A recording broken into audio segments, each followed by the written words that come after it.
This is all battlefield.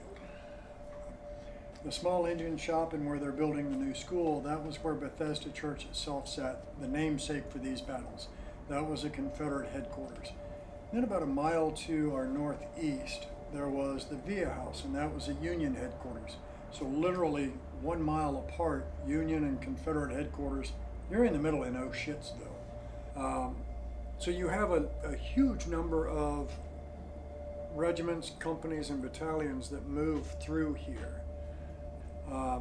But Cold Harbor has a couple of distinct factors about it. One, per capita is the most deadly battle of the entire Civil War. There was a little battle took place up in Pennsylvania. You guys may have heard of it. A little town called Gettysburg. 162,000 men sent in a battle, 56,000 men lay dead. Less than a 30% death rate. Cold Harbor exceeded an 80% death rate.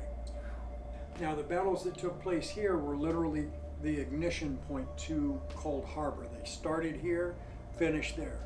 Lee, what we know so far, Lee led 5 different times where he physically was involved in troop movement. This is one of them. Lee was encamped here. Grant was encamped here right over here at the church. Grant led most of Cold Harbor from there. So we know we've had both of the commanding officers on property. Now one of the New York, and you'll appreciate this, one of the New York soldiers that came through left a journal entry. He had 2 significant parts about his journal entry. One was a transcribed pocket letter from his battle buddy, and it states specifically that this is probably the last letter home you'll ever receive from me. He's ordered us in assured death. We've been ordered to Cold Harbor. But the building next door, the only thing I know factually is on the morning of Friday, October 4th, 1979, between 7:20 a.m. when Mom and Dad left for work and 10:30 a.m. when Randy Lynn Elliott was seen carrying something out through the field. He had raped and murdered his 12-year-old half-sister, Melissa Carroll Elliott. Put 2 .38 caliber rounds in her chest, threw her body out her own bedroom window, was carrying her off into the field. What would cause him to do that? I don't know.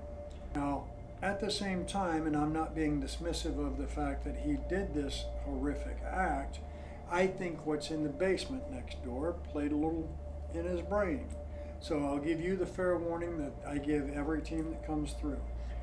If you notice your own personality changing, you're getting mad for no reason, or if you turn and look at her and go, man, that Dennis dude's weird as shit, and she looks back at you and goes, I'll eat your soul, take her outside for a break.